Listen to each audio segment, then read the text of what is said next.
el privilegio en nuestro programa de La Ciencia Cierta de estar con un gran amigo y un experto en infecciones que trabaja en el Hospital Muñiz y siempre lo consultamos para las infecciones de los viajeros. Es el doctor Tomás Orduna. Tomás, a nosotros nos parece importante tratar de hacer un repaso de qué es el dengue, cuáles son las formas en que se manifiesta cuando el paciente se infecta, cuáles son las complicaciones y quiénes tienen más riesgo de contraerla, los que están en el país o los que viajan. Bueno, ante todo, muchas gracias por la invitación de poder estar aquí para dar algunas ideas generales sobre la enfermedad transmitida por insectos más importante en este momento en el mundo. Solo para ponernos en el marco, se calculan no menos de 400 millones de personas que por año adquieren el virus del dengue, y de las cuales unos 100 millones van a tener un cuadro clínico, es decir, van a estar enfermas realmente, pero 300 millones van a tenerlo de manera asintomática. Esto es para poner en contexto de números, y va a haber alrededor de 500.000 como mínimo de personas con cuadros graves, y lamentablemente los fallecidos están en torno entre 20.000 y 40.000 por año en el mundo. Digo esto para darle el contexto de la importancia del dengue, como usted mencionaba. Es una enfermedad transmitida por mosquitos que básicamente hoy ya todos conocemos en general, que es el famoso mosquito con rayitas blancas en el cuerpo y en las patitas, que es el Aedes aegypti. Este es un mosquito bien urbano, está con nosotros, convive cuando le permitimos en ambientes en los cuales generamos los recipientes para que se generen criaderos de estos mosquitos. Y con las larvas. Con las larvas, y después tenemos el adulto, y en definitiva somos nosotros en parte responsables de la presencia en mayor o menor cantidad del mosquito. Y por supuesto, si hay mosquito, lo que me está haciendo falta ahora es que alguien le done al mosquito, porque la única vía de transmisión es mosquito humano, mosquito humano, mosquito humano. En principio, excepcionalmente la transmisión de madre a hijo es una rareza, o por sangre en una transfusión, pero son rarezas. Lo concreto es que si está el mosquito puede haber dengue. Lo que necesita es que alguien le dé con su sangre virus. Históricamente, para nuestro país, eso ocurría con viajeros. Estuvimos libres hasta el año 1997 de tener dengue. Se reintroduce a partir de cambios en los ecosistemas, la presencia del mosquito que avanza fuerte en todo el norte y centro del país, y entonces, en un lugar donde hay mucho mosquito, llega una persona portando virus, a partir de ahí se empieza a amplificar y tenemos los brotes o las verdaderas epidemias de una enfermedad que, como dijimos, puede ser asintomática, pero también puede ser grave y matar, aunque por suerte en un porcentaje menor, pero estoy hablando de 20 a 40.000 muertos por año. Y la cuestión de cómo se manifiesta para nosotros dentro de lo que es en pensar en dengue, tenemos en principio una temporalidad. Pensamos fuertemente en dengue cuando tenemos el mosquito.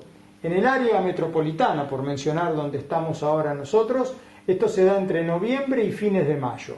Entonces yo difícilmente pueda pensar en alguien que no se movió del AMBA en junio, julio, agosto, no voy a pensar en dengue, porque no hay mosquito. Ahora, una vez que está el mosquito, yo tengo que instalar entre mi diagnóstico diferencial que un cuadro que se caracteriza básicamente por fiebre, quebrantamiento general, como que me siento con dolores musculares, articulares, dolor retroocular, como que me molestan los ojos, dolor de cabeza, a veces aparece un sarpullido, ¿sí?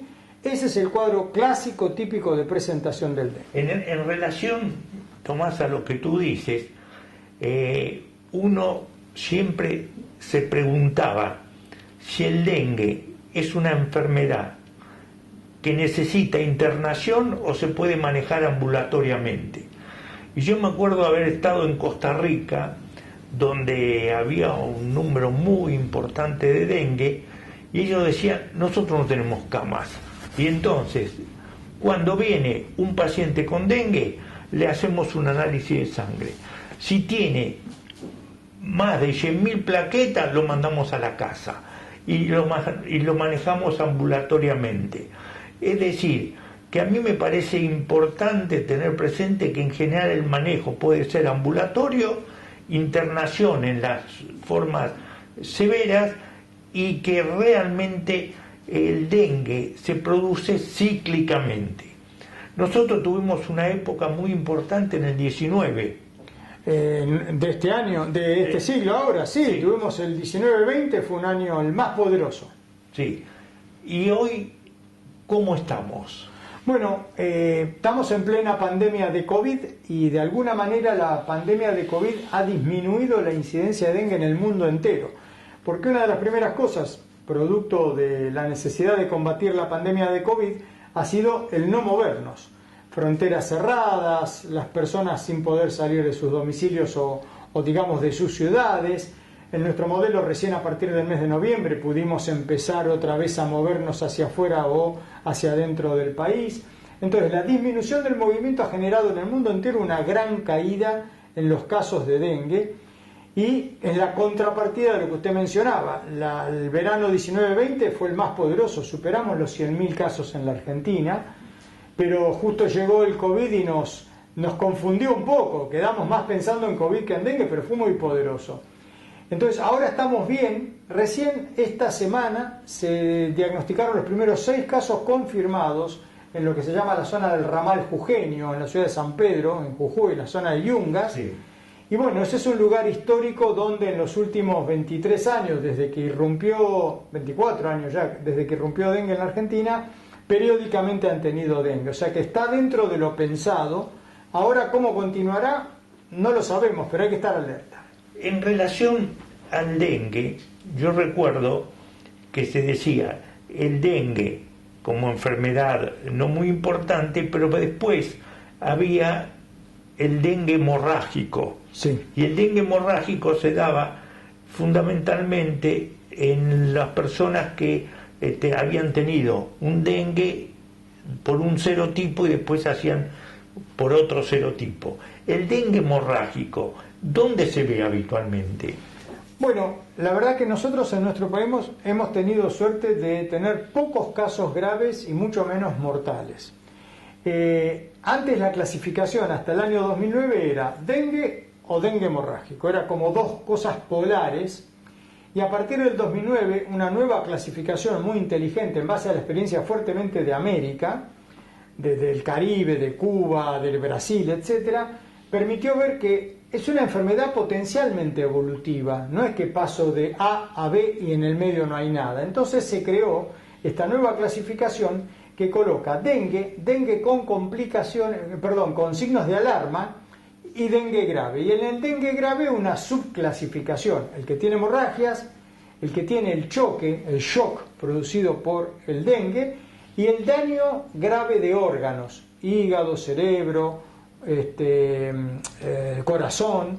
Entonces, lo que sabemos que lo importante es que toda persona del equipo de salud hoy tiene que reconocer que puede estar delante de un paciente con dengue, como usted dice, un hemograma se hace habitualmente para saber cómo están las plaquetas, cómo están los glóbulos rojos. Eso permite en ocasiones darse cuenta que al paciente hay que generarle una hidratación endovenosa ya para mejorarlo de sus parámetros, o está todo bien y lo mando a casa, pero lo mando a casa enseñándole lo que llamamos pautas de alarma, cosas que si aparecen, trastorno del sensorio, hemorragias, dolor abdominal intenso, vómitos incoercibles, tengo que hacer una consulta inmediata porque ese dengue, que era un dengue común, se está complicando y ahí ahora podemos atajarlo. En relación al dengue complicado, yo tenía entendido que en general en los chicos el dengue es menos complicado y menos importante que en los adultos. ¿Es esa tu experiencia? Bueno, nuestra experiencia acá ha sido más en adultos. Los pocos casos que ha habido complicados, graves y algunas personas que fallecieron fueron todas en adultos. Lo que usted mencionaba de la posibilidad de la segunda infección tiene que ver también, que es uno de los parámetros que hay que pensar al momento de pensar en dengue grave, es que si yo ya tuve un dengue, el haber tenido un serotipo X y después tener una segunda infección por otro serotipo, eso puede generar una respuesta de mis sistemas defensivos que favorecen la multiplicación del virus. En lugar de poder combatirlo bien, favorezco la multiplicación y puede ser uno de los factores que condiciona el ir hacia un cuadro grave. Para el mundo en general, el dengue más grave se manifiesta hoy fuertemente en las edades más extremas de la vida, con la posibilidad de fallecer, o niños muy pequeñitos donde hay otras cuestiones por las cuales no se han podido defender, o los grupos etarios más avanzados. Sí, hay otro aspecto que vamos a comenzar a charlarlo y después lo intensificamos. El dengue, ¿tiene una vacuna o no tiene una vacuna adecuada para su protección? Respondo ahora. Sí. El dengue tiene 3 vacunas en 2 lugares diferentes. Una de las vacunas se ha licenciado en varios países en el mundo a partir del año 2015, y hay 2 vacunas que vienen muy cerca ya de terminar lo que es la fase 3 y poder pasar a presentarse a los organismos regulatorios del mundo. El tema es que ha sido complejo lo que pasó con la primera vacuna, puesto que se vio que para poder realizar una vacunación que sí va a generar muy buena protección, que tiene muchísima seguridad, yo tengo que haber tenido primariamente una vez dengue. Como son 4 los serotipos del dengue, como si fueran 4 virus diferentes, si yo tuve uno, la vacuna fuertemente me va a proteger contra los otros 3. Pero necesito haber tenido uno para ser vacunado de manera segura. Eso retrasó el uso de esa vacuna. Sí, yo recuerdo que cuando salió la vacuna se hizo una gran campaña para poder implementarla, pero después surgió, sobre todo el último año, de que la vacuna resultaba útil en aquellos que habían tenido dengue. El que no tuvo dengue realmente no se beneficiaba mucho de la vacuna. Le diría que es parcialmente así.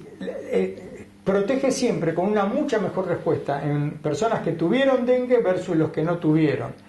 Y eso era algo así como entre 40 y 80, para darle 2 números redondos. Entonces hay diferencia importante. El tema es que a esto de la eficacia con o sin haber tenido dengue se le agrega la seguridad.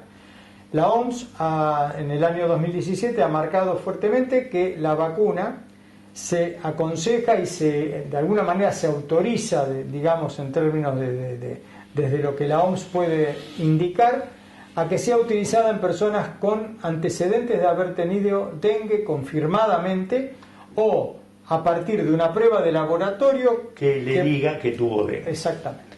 Muy bien, vamos a hacer una pausa y enseguida volvemos con un poco más de ciencia cierta. Gracias.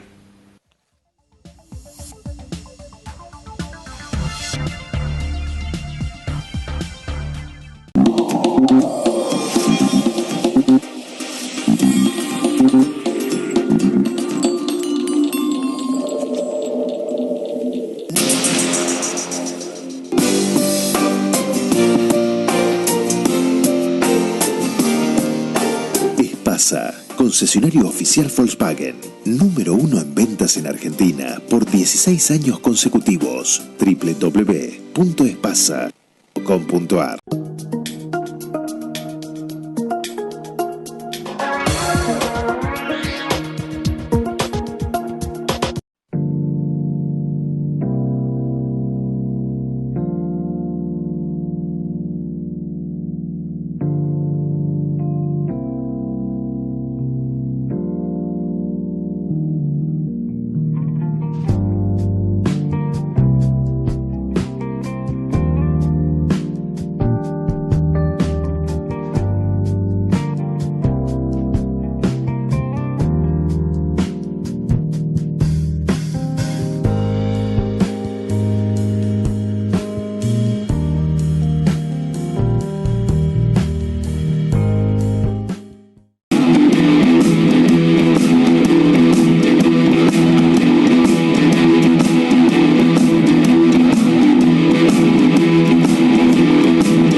en el tratamiento de HIV. Laboratorios Richmond. Ayudamos a vivir más y mejor. Barbijos Ion Positivo. Los podés utilizar mínimo 5 días todo el día y seguís protegido. Adquirí los grises, los black o los kits en ionpositivo.com.ar y en farmacias de todo el país. Ion Positivo, la verdadera protección.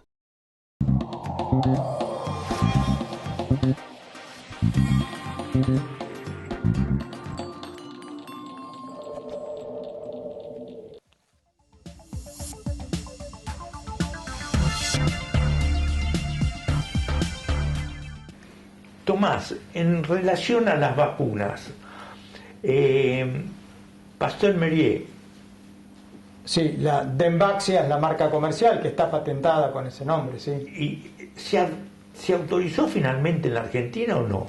Bueno, la Argentina quedó en una suerte de entelequia, creo que es la palabra que lo podría definir, porque en un momento fue autorizada con una autorización por 1 año, esto terminó hace ya como 5 años, y cuando venía el momento de todo lo que era la renovación surgió aquella evidencia que había que vacunar, pero a partir de tener confirmadamente positivo un antecedente de dengue. Eso dejó frisado de alguna manera. Venimos esperando a ver cómo sigue nuevamente la cuestión entre ANMAT, el laboratorio productor, Sanofi, como usted mencionaba. ¿Por qué? Porque, digamos, hay un target de personas que sabidamente han tenido dengue, lo tienen confirmado, lo tienen hecho por PCR, NS1 y demás, que podrían ser, por ejemplo, parte de las personas que podrían adquirir la vacuna que por otro lado era inicialmente de 3 dosis, pero se ha visto que con 2 dosis se obtienen resultados muy poderosos, con lo cual hasta sería más sencillo. Así que esto quedó un poco en suspenso, doctor. Ahora, Tomás, yo recuerdo que cuando la vacuna de Sanofi Pasteur sí. fue lanzada, en Brasil se hizo una experiencia muy interesante. Absolutamente. Sobre esta vacuna. ¿Qué nos podés decir al respecto? Bueno, se hizo la experiencia en Curitiba, en el estado de Paraná, la capital es Curitiba. Ellos hicieron una elección después de una importante epidemia que habían tenido, de los lugares donde había sido más impactante la epidemia esa. Se llegó a vacunar algo así como 500.000 de personas. Para la época en que terminaban de dar lo que era la tercera dosis, que era 0, 6, 1 año, comenzó este tema el ruido que de alguna manera hizo el tener que tener el antecedente de dengue. Eso llevó a la suspensión de otro modelo que era el de Filipinas, donde también se estaba vacunando a los niños. Y después se suspendió. Y entonces los resultados iniciales no pudieron ser, hasta donde yo sé, del todo cotejados, porque para cotejarlos había que volver a tener una epidemia. En definitiva, con una nueva epidemia poder confirmar qué pasaba con la protección de los vacunados versus los no vacunados. Lo que sí le puedo decir, porque eso se presentó en varias ocasiones, es que fue segurísima la vacuna. Los brasileños del estado de Paraná, ellos no tuvieron ningún tipo de cuadro grave de ESAVIS o de respuestas vacunales graves.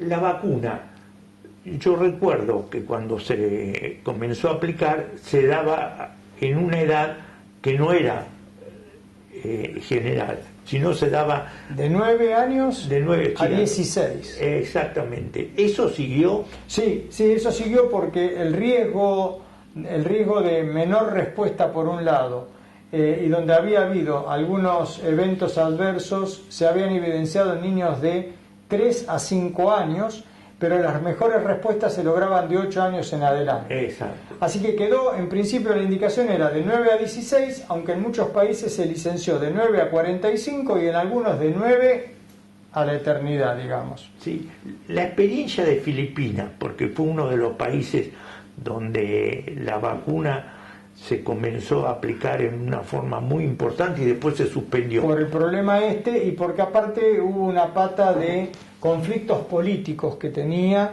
y donde desde un sector se acusó de haber utilizado el gobierno esa vacuna sin tener todo lo necesario desde el punto de vista de la seguridad y y lo que sería la documentación, ahí se paró súbitamente.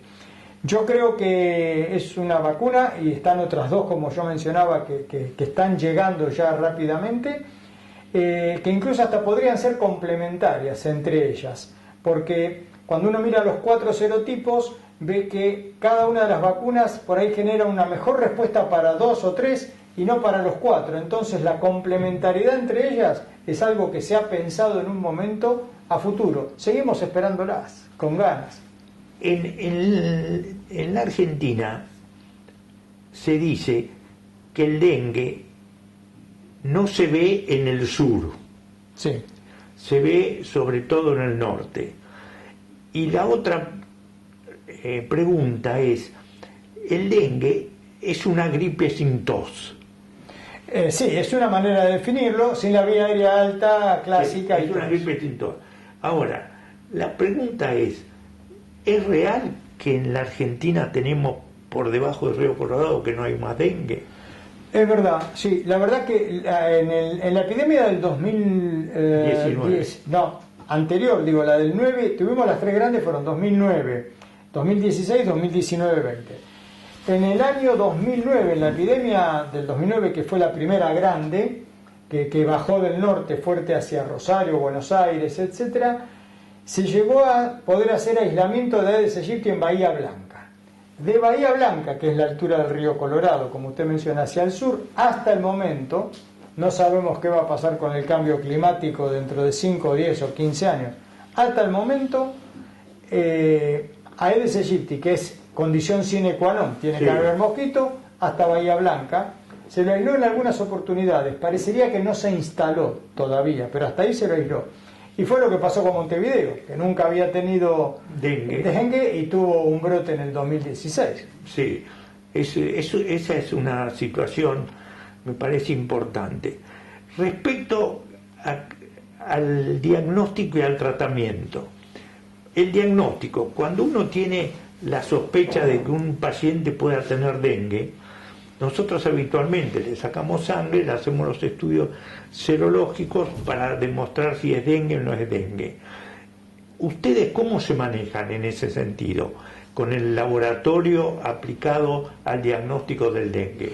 Bueno, en una época dependíamos fuertemente de la formación de los anticuerpos y poder rastrear en cualquier unidad asistencial anticuerpos, porque rastrear al virus con la PCR, esta que hoy conocemos todos por COVID, ¿no? Porque yo creo que doña Rosa, doña Tota, todo el mundo conoce lo que es la PCR. Hacer PCR para dengue eran solo en centros de referencia. Entonces, lo que se podía era hacer la búsqueda de anticuerpos, pero había que esperar no menos de 5 o 6 días para que comience a haber anticuerpos de los que llaman IgM.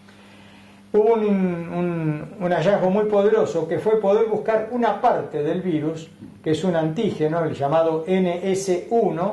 Entonces se ha hecho una prueba especial para detectar ese antígeno, que es una partecita del virus, que se puede encontrar como si fuera el virus entero, pero solo esa parte en los primeros 6 días de cuadro clínico. ¿Eso se hace por biología molecular? No, ese es un ELISA. ¿Un ELISA? Es un ELISA para NS1. Entonces, eso permitió que prácticamente cualquier laboratorio pueda hacer diagnóstico dentro de esos primeros 6 días y un NS1 positivo, a pesar que epidemiológicamente se le dice probable, no se le dice confirmado. Yo creo que eso debería cambiar. Tengo clínica, época del año, NS1 positivo es un caso confirmado, para mí por lo menos, pero epidemiológicamente tiene bemoles. Y si por alguna razón dio negativo o el paciente consulta un poco más tardíamente, vamos a los estudios serológicos con IgM después del 6º día. Sí. Cambiando un poquito del tema, ¿te acordás el problema del Zika? Sí, claro. Que fue una infección transmitida por mosquito, pero que finalmente se comprobó que producían problemas muy importantes en las mujeres embarazadas. ¿En qué estamos en eso?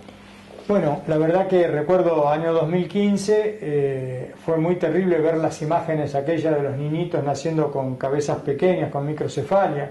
En el Brasil fue entre 3.000 y 5.000 los casos, más o menos el cálculo que se hizo.